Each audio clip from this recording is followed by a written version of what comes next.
Students, आज हम class 9 chapter number 3 mathematics का कोऑर्डिनेट ज्योमेट्री करते हैं।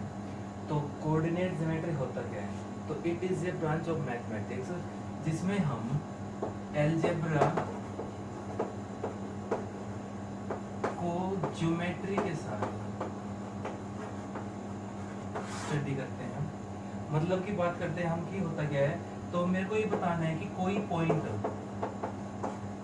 कहाँ पे है, किस जगह पे वो प्रेजेंट है। अगर हम उसकी बात करें तो वो हम किसकी मदद से दिखाएंगे? कोऑर्डिनेट ज्योमेट्री की मदद से। जैसे हम बात करते हैं कि एक वर्टिकल लाइन है, एक हॉरिजॉन्टल लाइन है, इनके बीच में एक कोई भी पर्सन है जिसका नाम ए है। हम बात करें कि ए कहाँ पे है, तो मैं बात करूं कि जो वाई एक्सिस है, ये हमारी वाई एक्सिस है, इसके राइट साइड में 9 यूनिट्स या फिर बात करें 9 किलोमीटर, बेसिकली बात करते हैं कि 9 किलोमीटर है कि जो ए का जो घर है या ए व्यक्ति है वो वाई एक्सिस के राइट साइड में 9 किलोमीटर की डिस्टेंस पे है, और जो एक्स एक्सिस है, ये हमारी एक्स एक्सिस है, इसके अबोव ऊपर की तरफ वो 7 किलोमीटर पे है। इसको मैंने यहाँ पे नोट कर लिया कि ये यहाँ से 7 किलोमीटर है, यहाँ से 9 किलोमीटर है। तो ए की पोजीशन क्या होगी कि ए हमें कहाँ पे मिलेगा? यहाँ पे मिलेगा। अब जो ये पोजीशन है, ये इस पूरे हमारा जो ग्राफ है इसमें कहीं और नहीं होगी, ये सिर्फ एक ही जगह पे होगा, 9 और 7, कि ये 9 इधर से है, 7 इधर से है। अगर मैं अब इसकी बात करूं कि इस पॉइंट को लिखेंगे कैसे, तो इस पॉइंट को लिखने का तरीका होता है एक्स वाई। पहले जो हमारा नंबर आता है वो x का आता है, उसके बाद y आता है। तो जो पहले वैल्यू किसकी है? x की। x कितना दूर है यहाँ से? 1 2 3 4 5 6 7 8 9 9 तो हमारा x हो गया, और y की वैल्यू कितनी मिलेगी? 1 2 3 4 5 6 7, तो 9 7। ये हमारी उस जो पर्सन हमने दिया था उसकी पोजीशन हो गई कि वो कहाँ पे प्रेजेंट होगा। दूसरी अगर हम बात करें इसके, तो एक ग्राफ पेपर ले लिया हमने, हम अज्यूम कर लेते हैं 1 2 3 4 5 6 7। तो अगर हम बात करें एक ग्राफ पेपर की लेते हैं, तो इस पे जो एक हॉरिजॉन्टल लाइन है, ये हमारी हॉरिजॉन्टल लाइन है, ये हमारी वर्टिकल लाइन है। तो जो हॉरिजॉन्टल लाइन है उसको हम बोलते हैं एक्स एक्सिस, और जो हमारी वर्टिकल लाइन है इसको हम बोलेंगे Y axis. Horizontal line X axis, vertical line Y axis. अब इस पॉइंट को, जो ये हमारा बीच का पॉइंट होता है, इसको हम बोलते हैं ओरिजिन। ओरिजिन पे क्या होता है? x की वैल्यू भी 0 होती है और y की वैल्यू भी 0 होती है, दोनों की वैल्यू 0 होती है। किस पे? ओरिजिन पे। अगर अब मैं बात करूं ओरिजिन से हॉरिजॉन्टल लाइन पे राइट साइड की, तो ये वैल्यू हमारी होती है x, तो ये हमारी किस में होती है? पॉजिटिव में। अगर मैं y एक्सिस की बात करूं तो ओरिजिन से लेके अबोव ऊपर की तरफ जो y की वैल्यू होती है वो क्या होती है? हमारी पॉजिटिव। अब ओरिजिन से लेफ्ट साइड की तरफ मैं चलता हूं तो यहाँ पे x की वैल्यू होती है हमारी नेगेटिव, और अगर ओरिजिन से मैं नीचे की तरफ आता हूं तो यहाँ पे y की जो वैल्यू होती है वो हमारी क्या होती है? नेगेटिव। ओरिजिन पे 0 0 होता है, ये पहले बता चुका हूं मैं। अब इसकी बात करें हाँ, तो जो हमारा ये होता है इसको हम बोलते हैं फर्स्ट क्वाड्रेंट। ये हमारा होगा सेकंड क्वाड्रेंट, ये हमारा थर्ड क्वाड्रेंट, और ये हमारा फोर्थ क्वाड्रेंट। अब क्वाड्रेंट का नाम हो गया कि इसको 4 पार्टों में डिवाइड कर दिया किसी भी ग्राफ को हमने। Horizontal line X axis, vertical line Y axis. अब एक बात और है, इसको हम लिखेंगे एक्स डैश से। जो x की नेगेटिव साइड है उसको x डैश से लिखेंगे, जो x की पॉजिटिव साइड है उसको हम x से नोट करेंगे। सेम चीज y में है, जो y की पॉजिटिव साइड है उसको y से, और जो y की नेगेटिव साइड है उसको y डैश से नोट करेंगे। First quadrant, second, third, fourth ये बात हो गई। पर इसका फायदा क्या है कि हमने क्यों इनको फर्स्ट, सेकंड, थर्ड, फोर्थ नाम दे दिया। तो अगर हम फर्स्ट क्वाड्रेंट की बात करें तो इसको क्या लेंगे, इसका राइट साइड और इसका अपोज साइड। तो यहाँ पे x की वैल्यू क्या है, पॉजिटिव, यहाँ पे y की वैल्यू क्या है, पॉजिटिव है, दोनों पे पॉजिटिव है। इसका मतलब कि जो हमारा कोऑर्डिनेट होगा, कि जो भी पॉइंट हमें नोट करना है उसके दोनों साइन क्या होंगे हमारे, पॉजिटिव। इसकी बात करें हम तो यहाँ पे लिख रखा है कि ये नेगेटिव साइड है x की, ये y की पॉजिटिव साइड है। इन दोनों को अगर हम लेके चलते हैं तो पहले बताया था कि आगे जो होता है वो x होता है, पीछे जो होता है वो y होता है। तो यहाँ पे x की वैल्यू क्या है, नेगेटिव, और y की वैल्यू क्या है यहाँ पे, पॉजिटिव। तो जो सेकंड क्वाड्रेंट हमारा हो गया, इसमें हमेशा x की वैल्यू नेगेटिव होगी, y की वैल्यू पॉजिटिव होगी। थर्ड क्वाड्रेंट की बात करूं मैं तो थर्ड क्वाड्रेंट में हमें ये वाला एरिया लेना है। तो यहाँ पे x की वैल्यू क्या है, नेगेटिव है, और इधर y की वैल्यू भी क्या है, नेगेटिव है। तो इस क्वाड्रेंट में दोनों वैल्यू क्या होंगी, नेगेटिव। पहले x है फिर y है, x भी नेगेटिव है और y भी नेगेटिव है। अगर अब मैं फोर्थ क्वाड्रेंट की बात करूं तो इसमें ये वाला जो एरिया है सारा हमारा इसके अंदर काउंट होगा। तो इसकी बात करें तो यहाँ पे पहले x लेना है फिर y लेना है। तो x की वैल्यू क्या है, पॉजिटिव, और y की वैल्यू क्या है, नेगेटिव। तो अब हम कोई भी हमने बात बोल दी कि एक पॉइंट हमारे पास है 2 - 4, हम बोलेंगे कि ये कौन से क्वाड्रेंट में है। तो यहाँ पे x की वैल्यू पॉजिटिव है, y की वैल्यू नेगेटिव है, कौन से में आएगा, फोर्थ क्वाड्रेंट में। हमारा सीधा सा आंसर क्या हो जाएगा कि ये हमारा फोर्थ क्वाड्रेंट के अंदर आएगा। ऐसे ही मैं एक और पूछूं, मैं थोड़ा सा रब कर देता हूँ इसको। तो अगर हम अब बात करें कि इन क्वाड्रेंट्स की, सॉरी इन पॉइंट्स की, इन कोऑर्डिनेट्स की, इन कोऑर्डिनेट्स की बात करें हम कि ये कौन से क्वाड्रेंट में आएगा, कौन से में नहीं आएगा, तो इसकी बात करते हैं। हमें वैल्यू नहीं देखनी, हमें सिर्फ ये देखना है इसके साथ साइन क्या है। ये भी पॉजिटिव है, ये भी पॉजिटिव है, दोनों पॉजिटिव, कौन से में आएंगे, फर्स्ट क्वाड्रेंट में।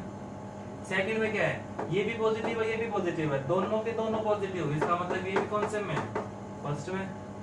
यहाँ पे क्या है, दोनों के दोनों नेगेटिव, दोनों नेगेटिव किसमें आएंगे, पहले बात हुई थी थर्ड क्वाड्रेंट में, तो ये कहां चला जाएगा, इसको हम थर्ड क्वाड्रेंट में भेज देंगे। फोर्थ पॉइंट की बात करें, इस पे x की वैल्यू नेगेटिव है, y की वैल्यू पॉजिटिव है, तो कौन से में आएगा, इसी में, कौन से में, सेकंड में। इसकी बात करें तो यहाँ से x की वैल्यू नेगेटिव है और y की वैल्यू पॉजिटिव है, तो ये क्वाड्रेंट हमारा, ये जो हमारे कोऑर्डिनेट्स हैं ये किसमें आएंगे, हमारे सेकंड क्वाड्रेंट में। अब बात करते हैं, एक छोटी सी चीज और रह गई जिसको बोलते हैं एब्सिसा और ऑर्डिनेट।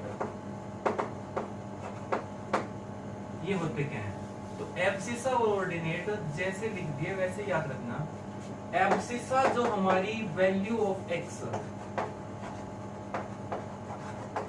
x की जो वैल्यू होती है, हाँ, एब्सिसा और ऑर्डिनेट क्या होते हैं, जो एब्सिसा होती है वो x की वैल्यू होती है, जो ऑर्डिनेट होता है वो y की वैल्यू होती है। जैसे मैंने ले लिया -2 - 3, तो इसमें जो x की वैल्यू क्या है, -2, तो और एब्सिसा क्या है हमारा, -2, और ऑर्डिनेट क्या है हमारा,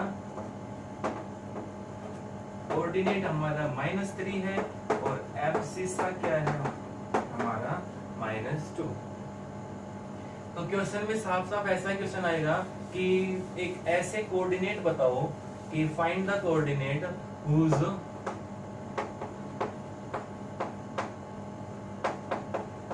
एब्सिसा इज -2 एंड ऑर्डिनेट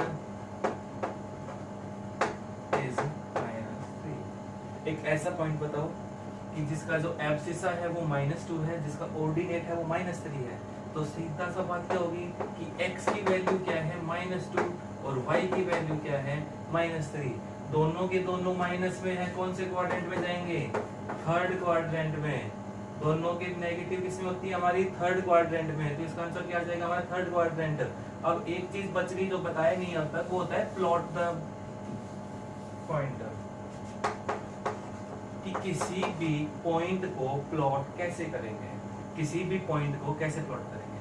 तो ओरिजिन से राइट साइड में x की वैल्यू पॉजिटिव, ओरिजिन से लेफ्ट साइड में x की वैल्यू नेगेटिव, ओरिजिन से ऊपर की साइड y की वैल्यू पॉजिटिव, ओरिजिन से नीचे की तरफ y की वैल्यू नेगेटिव।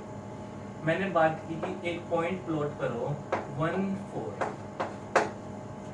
x की वैल्यू कितनी है 1, y की वैल्यू कितनी है 4, प्लॉट करना है। तो x की वैल्यू 1 का है यहाँ पे, y की वैल्यू 4 का है यहाँ पे। अब इनको तो कर नहीं सकते क्योंकि तो पॉइंट एक ही है, मैंने इसको पॉइंट का नाम ए दे दिया, तो एक यहाँ पे नहीं होगा। तो क्या करेंगे, यहाँ से एक परपेंडिकुलर लाइन ड्रॉ करेंगे, यहाँ के लिए परपेंडिकुलर। सेम चीज यहाँ से एक परपेंडिकुलर लाइन ड्रॉ करेंगे, यहाँ पे कर दिया। जहां पे ये दोनों आपस में मीट होंगी वो हमारा पॉइंट क्या होगा, ए पॉइंट, जिसका नाम क्या है 1 4। एक और देख लो, इस बार हमें एक पॉइंट बी प्लॉट करना है जिसकी वैल्यू है -4 and 2। x की वैल्यू -4, y की वैल्यू 2, तो x की वैल्यू -4 कहाँ पे है, यहाँ पे, और y की वैल्यू 2 कहाँ पे है, यहाँ पे है। यहाँ से एक परपेंडिकुलर ड्रॉ किया, यहाँ से एक परपेंडिकुलर ड्रॉ किया, दोनों जहां पे मिले वो हमारा क्या बन गया, बी पॉइंट, और जिसके हमारे कोऑर्डिनेट्स क्या है 4 and 2। ऐसे ही हम नीचे भी कर सकते हैं, इधर भी कर सकते हैं। तो एक एक पॉइंट हर क्वाड्रेंट का ले लेते हैं। एक सी पॉइंट ले लिया जिसकी वैल्यू है -1 तो इसके बाद करेंगे -1 यहाँ पे है, -1 यहाँ पे है, तो यहाँ से परपेंडिकुलर, यहाँ से परपेंडिकुलर, ये क्या बन गया हमारा सी पॉइंट। एक डी पॉइंट ले लिया हमने जिसमें x की वैल्यू 3 है, y की वैल्यू -5 है, तो x की वैल्यू 3 ये रही, y की वैल्यू -5 ये रही, दोनों आपस में जहाँ पे मिलेंगे वो हमारा क्या हो गया, d पॉइंट 3 and -5। ये हमारा हो गया कि हम किसी भी पॉइंट को प्लॉट कैसे करेंगे एक ग्राफ के अंदर, तो ऐसे करेंगे। The value of y on x axis is always 0। y की वैल्यू x एक्सिस के ऊपर हमेशा क्या होगी, 0 होगी।